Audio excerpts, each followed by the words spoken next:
If you love thin and crispy pizza, today I am going to show you how to achieve that at home. Let's start with the dough.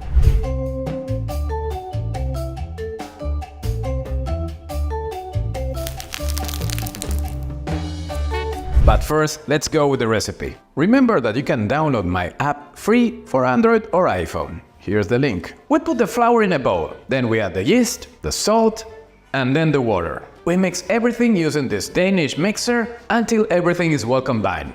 And now that we're done mixing, check this. There's no gluten development by the moment. So now what we're going to do, I will cover it, leave it here on the countertop for 1 hour. Okay, it's been an hour and I want you to check the dough. So let me wet my hands and I want you to see this. It's already kneaded and I didn't do anything, just wait a few minutes. Now I am going to do a few stretching and foldings, cover it and let it rise till it doubles in size.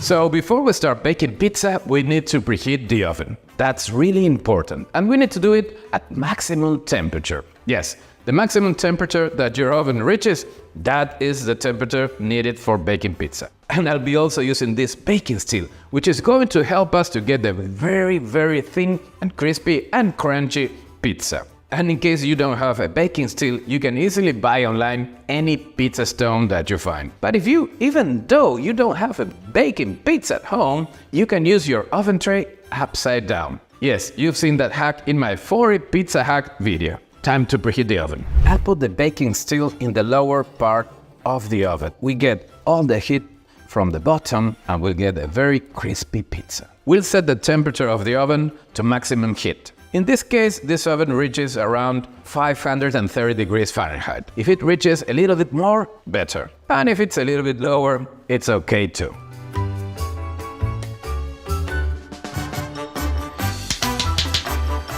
And here we have the pizza dough perfectly proofed. And now it's time to stretch it. We could do it as usual with our hands, but today I'm going to use the rolling pin. But what are you doing, gluten? That is not Napolitan style. But who told you that we're baking Neapolitan pizza? We're doing a very thin and crispy one. Now we put some semolina on the countertop and we unmold the dough. I know, this dough is full of bubbles and air and it's a pity to smash it with the rolling pin. But believe in me, I know what I'm doing. So now we start searching it with the rolling pin without looking too much at the bubbles. We need to try to keep a rectangular shape.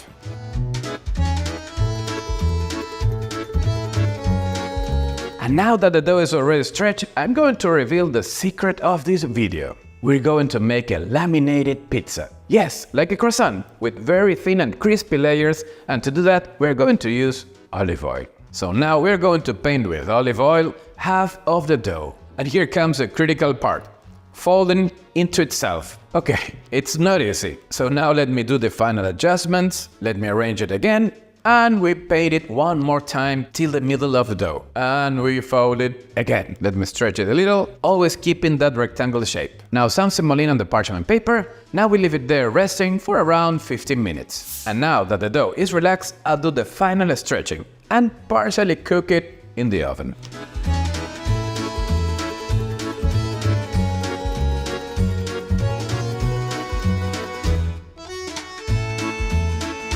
If you stretch it too much, guide it with this.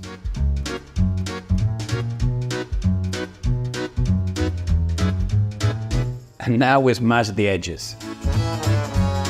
And now with this fork, I'm going to spear the dough so we don't get those bubbles when we bake it. And now we are going to partially bake the pizza for around 5 minutes. And now that it's pre-cooked, thin and almost crispy, let's put it upside down on the peel again. Let's go with the first pizza, which is kind of Roman, potato and bacon. I slice the potato and the bacon in cubes, and with a little of olive oil, I pre-bake them for a few minutes. Now on the pizza, we put some shredded mozzarella cheese. Now we go with the potatoes, the bacon, and in a few spots, some stracciatella cheese. And now some rosemary leaves, salt, pepper, and a drizzle of olive oil. And now we take it to the oven until the cheese is already melted. But before I take the pizza out of the oven, I want to tell you that if you want to learn more about baking, for example, sourdough bread, you can easily find my sourdough bread masterclass. And here's the link for you to subscribe. Do it now. Oh, you should smell this pizza. It's incredible. If that's not crispy, what is crispy?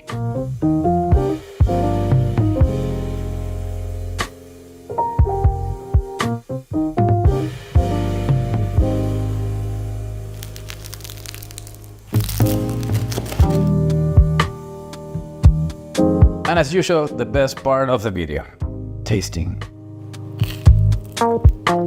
It's so thin and crispy, and the potatoes and the bacon, wow. But let's continue with the next one.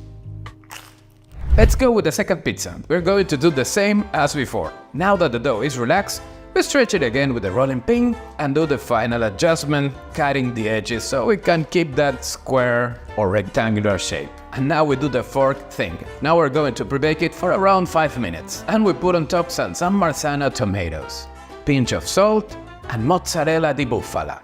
And now we take it to the oven until the cheese is melted. And here we have it back. Now we go with this incredible Italian prosciutto, some more stracciatella cheese, and a few basil leaves. Now a drizzle of olive oil, and that's not Italian. Let's see how crispy it is.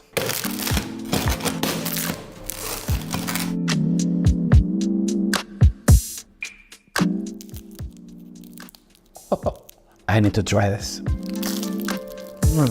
Take a look at those layers. Wow. Let's go with the third pizza, a classic, pepperoni. But if the Italians hear me saying pepperoni,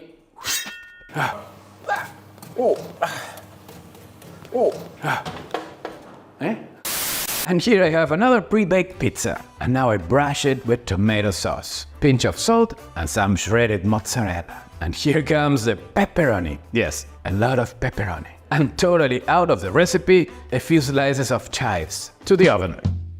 And now some shredded Parmesan. Time to try it. And take a look at this pepperoni slice. Wow, thin, crispy. Wow, and that pepperoni. I need to try this now. Why are you speaking like this? I don't know, but I'm still hungry.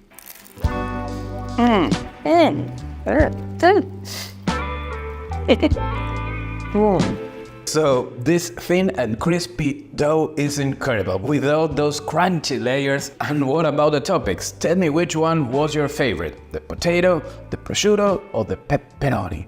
All with P, right? Potato, prosciutto, pepperoni. Yeah. So that's all for today. May the gluten be with you, and I'll see you on the next video. I hope you have enjoyed this video.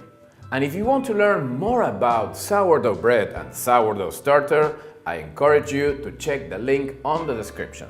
And remember, this masterclass was especially designed for you.